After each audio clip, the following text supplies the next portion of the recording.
एक बार गुरु जी से कहा कि जैसी होनी चाहिए वैसी आत्मोन्नति नहीं हो रही, 20-22 वर्ष पहले, और को 25 वर्ष हो गए हो। तो गुरु जी ने कहा किसी साधु की लंगोटी नहीं धोई अभी, माने कुछ ऐसी सेवाएं तो मिलती रही, ऐसे निरंतर तो मिली नहीं। बोले भगवान से मांगो। मन में आया कि हमारे भगवान तो आप ही हो, आप ही विधान कर दो। 2 ही 4 दिन में विधान बन गया श्रीधर बाबा की सेवा का, जो कालीदह में श्रीधर बाबा वयोवृद्ध थे। बस सेवा से और सुमिरन से अंतःकरण बहुत जल्दी शुद्ध होता है। अगर सेवा सुमिरन दोनों जिसको सही ढंग से न मिल पा रहे हो तो वृंदावन की रज लगाओ पूरे शरीर में, बहुत जल्दी शुद्ध हो जाएगा अंतःकरण। वृंदावन की रज का सेवन करो, पूरे शरीर में पाउडर की तरह लपेटो। बार बार कहते मान लो, इस शरीर से प्यार मत करो, शरीर तुम नहीं हो। शरीर का वास्तविक प्यार यही होगा कि रज इसमें लगी रहे। स्नान के बाद शरीर हल्का गीला रहता है और जब रज लगाओ तो पूरे शरीर में रज लग जाती है। रोज लगाते हो, रज लगी है और शरीर छूट जाएगा तो श्री जी की प्राप्ति हो जाएगी। ये पूज्य राधा बाबा ने अपनी वाणी में लिखा कि यदि वृंदावन की रज शरीर में लगी हुई है और शरीर छूट जाए तो भगवत प्राप्ति हो जाएगी। यार नाम सुमिरन नहीं बन रहा, किसी की सेवा नहीं कर पाए तो इतना तो कि खूब रज लपेटे और गीली करके तिलक रूप में ऐसे लगा लो और सूखी पूरे शरीर में लगा लो। अगर संत सेवा का क्या स्वरूप है, संत सेवा को तो उसी को गुरु सेवा मान लेते हैं। गुरु सेवा संत सेवा एक ही कि उसका स्वरूप क्या है, तो बोले उनकी आज्ञा के अनुसार चलना, उनके आदेश उपदेशों का पालन करना।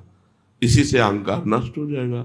संतों की सेवा मतलब अहोभाग्य है जो गुरुजनों की शरीर सेवा में है।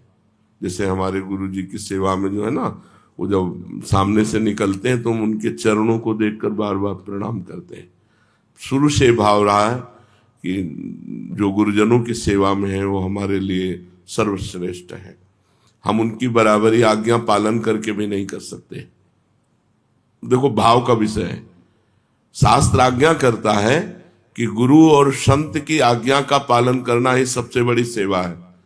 लेकिन जो गुरु जी की लंगोटी धो रहे हैं, जो गुरु जी को स्नान करा रहे हैं, जो गुरु जी के जूठे पात्र मार्जन कर रहे हैं, जो गुरु जी को बना के पवा रहे हैं, और हम यहाँ माला चला करके, तो हमारा सर उनके आगे झुका रहेगा। हम सदैव उनकी चरण वंदना करेंगे कि आपको जो सौभाग्य मिला है, जो आप हमारे गुरु जी को सुख पहुंचाते हैं, इसलिए मैं आपका दास हूं, दास हूं हम। जब वो सामने निकलेगा तो हम पहले उसके चरणों को गौर से दर्शन करते हैं और उनको प्रणाम करते हैं कि जिसके हाथों से हमारे गुरु सेवा बन रही वो हमारे लिए गुरु जी के समान पूज्य है।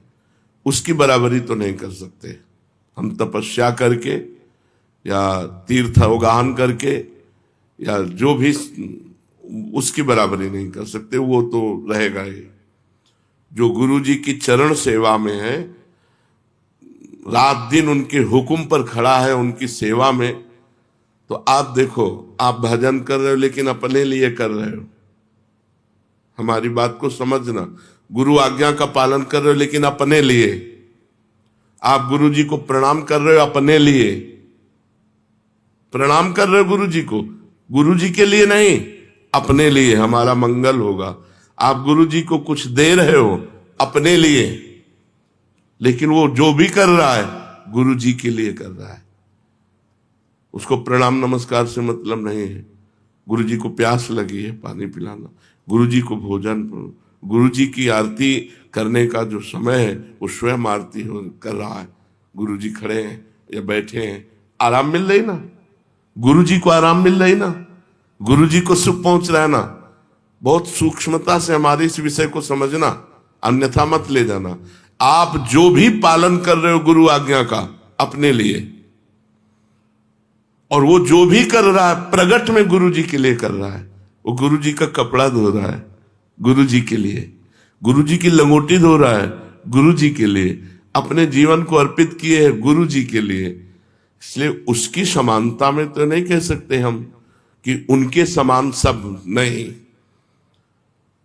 कभी कृपा हो जाए हमारे ऊपर भी और हमको चंद दिन ही सेवा मिल जाए, वो समानता गुरु जी की नहीं। जो सेवा में वो तो मतलब जीत गया। अब है 1000 लड़के होते हैं तो 1000 लड़कों में सब थोड़ी कमांडो बन जाते हैं, 10-5 निकल पाते हैं। ऐसे मानो लाखों शिष्य हैं तो लाखों गुरु जी को मानने वाले हैं, लाखों में 10-5 गुरु जी की मानने वाले हैं। लाखों गुरु मानने वाले हैं, लाखों में 10-5 गुरु की मानने वाले हैं, उनमें से कोई 1-2 गुरु को सुख पहुंचाने वाले हैं। गुरु को सुख पहुंचाने के लिए हम तत्पर हैं। खड़ा है रात दिन हुक्म पे खड़ा, जैसे गुरु जी आज्ञा करें बस गुरु जी की सेवा। उनकी समानता तो नहीं कर सकते, वो तो साक्षात भगवत स्वरूप है, वो कोई साधक नहीं है। वो पूर्व जन्म में साधना से सिद्ध हुए तो साक्षात परब्रह्म स्वरूप गुरुदेव की परिचर्या में लगे हैं। उनकी बराबरी कैसे हो सकती है? सोचो, हम गुरु जी की आज्ञा का पालन कर रहे हैं लेकिन हम गुरु जी की थाल का जूठन तो नहीं पा रहे ना। पाने के बाद सरका दिया और पूरा धो के वो पी रहा है, उसकी बराबरी हम कर पाएंगे? गुरु जी को छू नहीं सकते और रोज कपड़ा लंगोटी सब धो के फैला के कैसे उसकी समानता कर सकते हैं? हम चाहे जितना तप करें चाहे जितना जप करें उसकी बराबरी थोड़ी कर सकते हैं। और इसके बाद डांट लगाया गुरु जी ने, हे ऐसे से नहीं ऐसे। जी महाराज, उसकी समानता कैसे कर सकते हैं? हाँ, लाभ हम गुरु सेवा का ले सकते हैं उनकी आज्ञा का पालन करके, लेकिन समानता नहीं कर सकते। उनकी समानता हम नहीं कर सकते। आप लोगों के अंदर भाव हो तो भले हो कि हम किसी से कम नहीं है, लेकिन हम उनकी समानता नहीं कर सकते जो गुरु की बालवत परिचर्या में लगे हैं। धन्य है वो साधक, धन्य है वो संत जो अपने गुरुदेव को स्नान कराते हैं, गुरुदेव का चरणामृत पीते हैं, गुरुदेव को भोग पवाते हैं बना के, गुरुदेव के वस्त्र धोते हैं। गुरुदेव की परिचर्या हम उनकी समानता नहीं कर सकते। और हम ये जरूर कह सकते हैं कि भगवान उनके अधीन हो जाएंगे। जिन्होंने गुरुदेव को ऐसे रिझा लिया भगवान उनके अधीन हो जाएंगे। भगवान जब हमारा हृदय, जैसे इस समय बात कर रहा हूं तो हृदय एकदम द्रवित हो रहा है उनके प्रति, गुरु जी को पानी पिला दे। एक विचार करो, गुरु जी को उठा के बैठा दे, गुरु जी की चरण सेवा कर दे, ये सौभाग्य कैसे मिल सकता है? जिनका हम उच्छिष्ट कभी प्राप्त कर ले तो फूले नहीं समाते, वो तीनों टाइम उनका पार में बचा हुआ, हम कैसे समानता उनकी कर सकते हैं? जो ऐसे आंख उठा के देखना सौभाग्य प्रतीत होता है, वो आंख निकाल करके उनको डांट रहे, ये सौभाग्य? तो ये किसी पूर्व जन्म का भारी तप एकत्रित हुआ और किसी संत और गुरुजनों के अनुशासन में, उनकी परिचर्या में, निकुंज जेब में रखा हुआ है। अगर किसी संत, किसी महापुरुष की परिचर्या में आप है ना, सब दुनिया के सब साधन एक तरफ और संत परिचर्या एक तरफ। किसी को संत परिचर्या मिल जाए तो कभी ये मत छोड़ना कि मुझे भजन करना है, इससे बड़ा कोई साधन नहीं, भगवान इसके अधीन हो जाते हैं। तो जो अन्य लोग नहीं प्राप्त कर पाते, द्वितीय स्थिति है कि वो उनकी आज्ञा में बंधे रहे।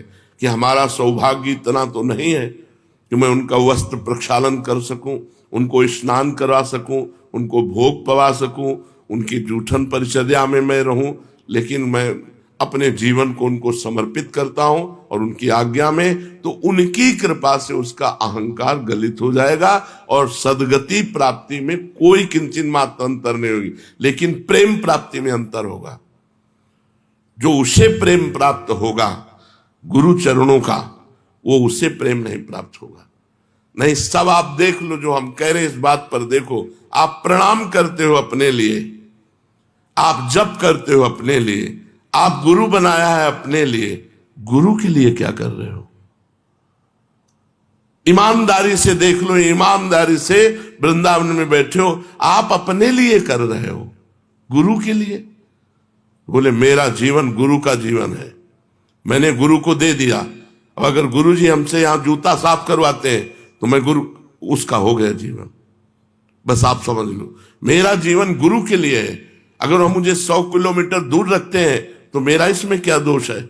अगर मुझे वो शरीर सेवा नहीं दे रहे तो इसमें मेरी क्या? पर मैं गुरु का हूं, उनकी आज्ञा पे चलूंगा, मेरा जीवन तन मन प्राण उनका, उसको वही गति प्राप्त होगी जो उनकी परिचर्या में है, क्योंकि वो गुरु आज्ञा में है।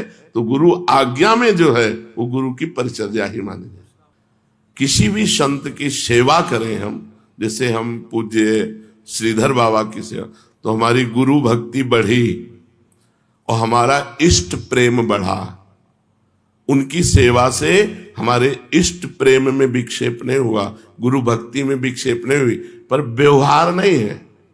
सेवा से मतलब है केवल, जैसे किसी भी संत, अब कोई बीमार संत है, किसी अन्य संप्रदाय का है, आप जाइए, आप उनकी सेवा परिचर्या कीजिए, पर श्रद्धा और विश्वास अपने गुरुदेव और इष्ट पर होना चाहिए।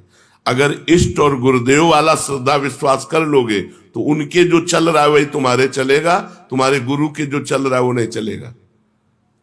ये भी बात ध्यान रखने की बात है। परिचर्या हम करेंगे लेकिन श्रद्धा और विश्वास पूर्ण अपने गुरुदेव का। मैं अपने गुरुदेव की आज्ञा से आपकी सेवा कर रहा हूं, मैं अपने गुरुदेव की प्रसन्नता के लिए आपकी सेवा कर रहा हूं। मुझे आपसे कोई फल या कोई उपदेश या कोई सतमार्ग नहीं चाहिए। मुझे सतमार्ग मिल चुका है, मुझे उपदेश मिल चुका है, मुझे फल मिल चुका है, मुझे गुरुदेव मिल चुके हैं। उनकी आज्ञा है कि अगर संत सेवा मिल जाए तो करना चाहिए, तो मैं संत सेवा मान करके कर रहा हूं, आपसे कुछ चाहिए नहीं। तो उसका कभी भी परमार्थ नहीं बिगड़ेगा। जब तक संत सेवा न मिले तो नाम जपो, घर में ठाकुर विराजमान है, खूब भजन साधन करो, लेकिन इच्छा करो कि काश कभी कोई ऐसे वयोवृद्ध बीमार शरीर की हमें सेवा करने को मिल जाए। वृंदावन में तो सब संत ही हैं। देखो, एक बीच में एक माई इतनी तपस्विनी थी, संपूर्ण वृंदावन की रोज परिक्रमा लगाना, संत सेवा करना सब, और यहीं महीनों रख करके राधा नाम कीर्तन करके, और उनका शरीर पूरा। तो ऐसे भगवान दे देते। कभी कोई ऐसा भजनानंदी मिल गया और उसकी सेवा बन गई तो हमारा देहाभिमान। पर सेवा सेवा है, जब तक सेवा न मिले खूब नाम जप करो, खूब, और आकांक्षा करो कि इस शरीर से कभी किसी की सेवा बन जाए। बहुत जल्दी अंतःकरण शुद्ध होता है और अहंकार रहित होता है। सेवा की बहुत बड़ी महिमा है। अब जैसे सेवा भाव है, अब सब सत्संग सुन रहे हैं, अब एक रुमाल लेकर के जितने जूते चप्पल रखे सबके साफ कर दिए। देखा सत्संग होके गए, गली में सोहनी लगा दी। ये सेवा नहीं, सब संतों की सेवा बन गई। समय मिला, कारपेट साफ कर दिया। कितने संत बैठ करके सत्संग सुन रहे हैं। ये सब संत ही तो है, चाहे सफेद हो चाहे तो, जो भगवान में चित्त जोड़े वो संत है। सेवा की कमी नहीं है। अगर हम सेवा करना चाहें तो बहुत सेवा है, सेवा की कमी नहीं है। हम इच्छा करें सेवा की, भगवान हमें सेवा का अवसर देंगे। और खास बात, सब संतों के संत हैं भगवान। तो हमने कहा है चाहे राधा नाम सेवा रख लो और चाहे जुगल सेवा रख लो, तो वो भी सेवा तो है। जितना भगवान नाम जप करोगे उतने अधिक होगा, और जितना दूसरों की सेवा करोगे उतना अधिक होगा। दो बातें बताइए, सेवा और नाम जप। अंतःकरण को शुद्ध करने के लिए सेवा अत्यंत अनिवार्य है।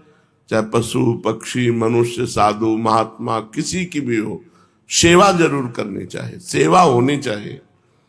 इसमें जो गौरव है, बड़प्पन है, अपने में श्रेष्ठता है, ये गुरुजनों की सेवा से नष्ट हो जाता है।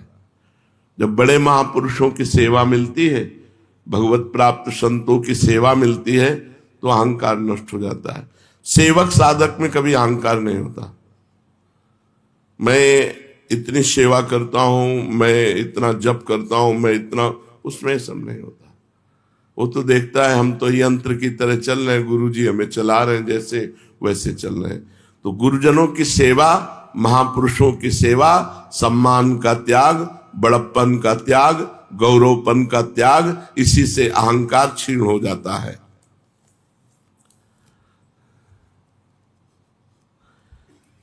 जो भगवत प्राप्त हो जाता है उसका व्यवहार कैसा होता है? बहुत सुलझा हुआ व्यवहार होता है। वो शास्त्र दृष्टि से व्यवहार करता है। पिता को पिता की तरह, माता को माता की तरह, पति को पति की तरह, पत्नी को पत्नी की तरह व्यवहार करेगा, पर शास्त्र दृष्टि के अनुसार। जो सिद्ध पुरुष होगा, पिता के साथ कैसा व्यवहार करना चाहिए शास्त्र कहता है, पत्नी के साथ कैसा व्यवहार करना चाहिए शास्त्र कहता है। जो शास्त्र कहता है उसके अनुसार व्यवहार होगा, मनमानी आचरण नहीं रह जाएगा। तो जीवन मुक्त पुरुष के द्वारा कर्म होते हैं या नहीं? जीवन मुक्त पुरुष के द्वारा कर्म नहीं होते। कारण कि उसको ज्ञान हो जाता है कि कर्म कर्मेंद्रियों से होते, प्रेरणा ज्ञानेंद्रियों से हो रही है, और ज्ञानेंद्रिय को मन चला रहा है, मन को बुद्धि चला रही है, और उसका मैं साक्षी हूं, इसलिए मेरे द्वारा कुछ नहीं हो रहा है। कोई कर्म बंधन नहीं सिद्ध महापुरुष का। ये काम क्रोध अंतःकरण में रहते हैं, तो जो जीवन मुक्त पुरुष हो गए उनके भी काम क्रोध रहते हैं। अंतःकरण में ही काम क्रोध का आवेश होता है। तो जो जीवन मुक्त हो गया, जो भगवत प्राप्त हो गया, क्या उसमें काम क्रोध होते हैं? जीवन मुक्त भगवत प्राप्त पुरुष के अंतःकरण में काम क्रोध आदि की तो बात जाने दो, छोटा सा भी कोई दोष नहीं रह जाता। निर्दोष ब्रह्म को निर्दोष ही प्राप्त होता है। परमात्मा की प्राप्ति के पूर्व ही उनके अंतःकरण की ऐसी शुद्धि हो जाती है कि उसमें किंचन मात्र कोई भी दोष नहीं रहते, कोई भी दोष नहीं रहते। जैसे सूर्योदय होने के पहले ही अंधकार नष्ट हो जाता है, ऐसे भगवत प्राप्ति के पूर्व ही वो निर्दोष हो जाता है, उसमें कोई दोष नहीं रहता। तो सिद्ध महापुरुष में काम क्रोधादि दोष नहीं रहते। जो अपने को काम क्रोधादि दोषों में लिप्त मान रहे हैं और सिद्ध भी मान रहे हैं, वो दंभ कर रहे हैं, पाखंड कर रहे हैं। काम क्रोध लोभ आदि मन बुद्धि के स्वभाव हैं या विकार है? अगर स्वभाव होता तो कभी नहीं छूटता। स्वभाव नहीं है, विकार है। काम क्रोध लोभ आदि ये स्वभाव में नहीं है, ये अंतःकरण में विकार में है। स्वभाव होता तो छोड़ना कठिन होता, और जब उसे स्वीकार कर लिया जाता है तो उनका प्रभाव स्वभाव में भी पड़ जाता है। जैसे बहुत कामी स्वभाव का आदमी है, ये बहुत क्रोधी स्वभाव का आदमी है, ये बहुत लोभी स्वभाव का आदमी, उसका स्वभाव पर प्रभाव पड़ता है, लेकिन वो स्वभाव होता नहीं है। जो अधिक लिप्त विकारों में हो जाता है उसका प्रभाव स्वभाव पर पड़ता है, पर वो स्वभाव होता नहीं है। स्वभाव हो तो मिटाया नहीं जा सकता। वो विकार है, विकारी स्वभाव। स्वभाव जो है वो शुद्ध है, पर उस विकार से लिप्त होने के कारण वो कामी कहा गया, क्रोधी कहा गया। तो काम नष्ट हुआ तो स्वभाव तो शुद्ध था ही।